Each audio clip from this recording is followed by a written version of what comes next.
you're a New York developer, New York guy, coming in San Francisco, trying to do kind of a New York luxury office play. And I'm curious, when did you start to win over some of the skeptics? Because I'm sure there was a lot when you first said you were going to do something like this. So, when I purchased the building, the first thing I told my team was, while we own the building really belongs to the people of San Francisco, and we have to treat it like that.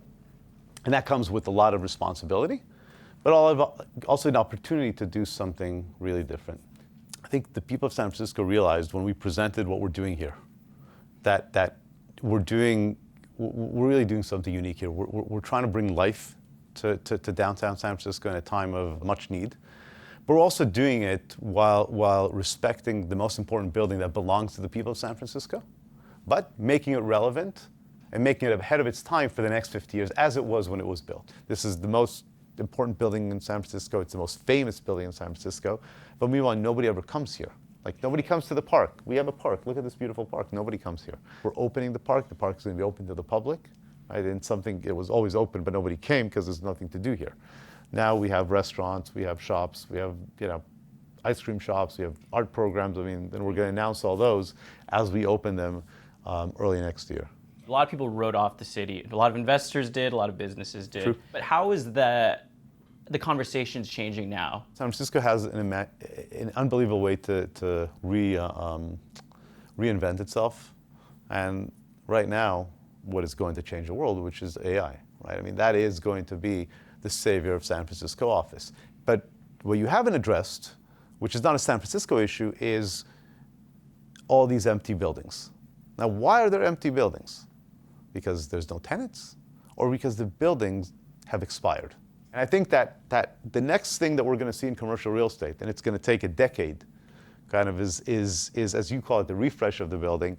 In essence, buildings that have expired, that are going to have to be demolished, and brand new buildings are going to have to come instead of them. You're not tearing down the Transamerica pyramid. It's a historic building. So that's why we're spending $400 million on this block to, in essence, rebuild everything. So it's going to be a brand new building in a beautiful old architectural structure.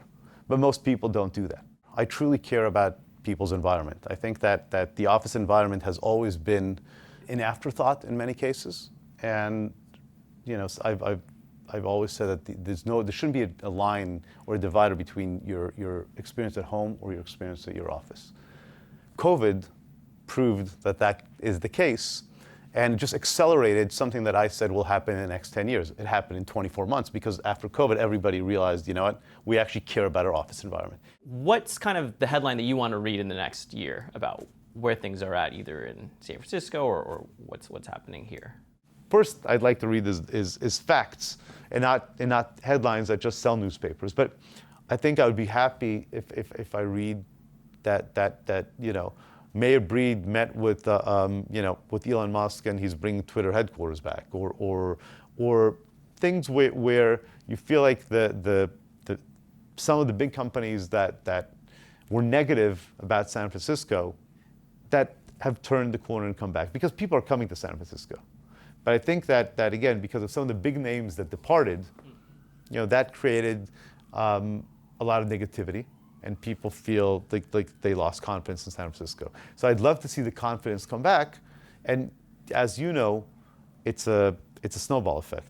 You have one large company that comes back, it's going to happen like this.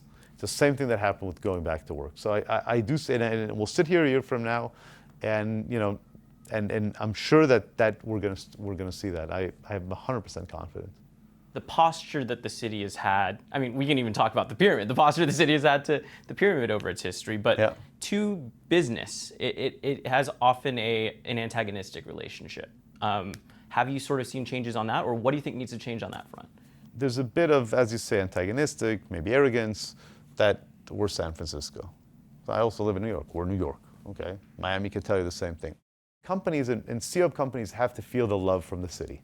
I can't tell you how many times I voiced that at a loud voice.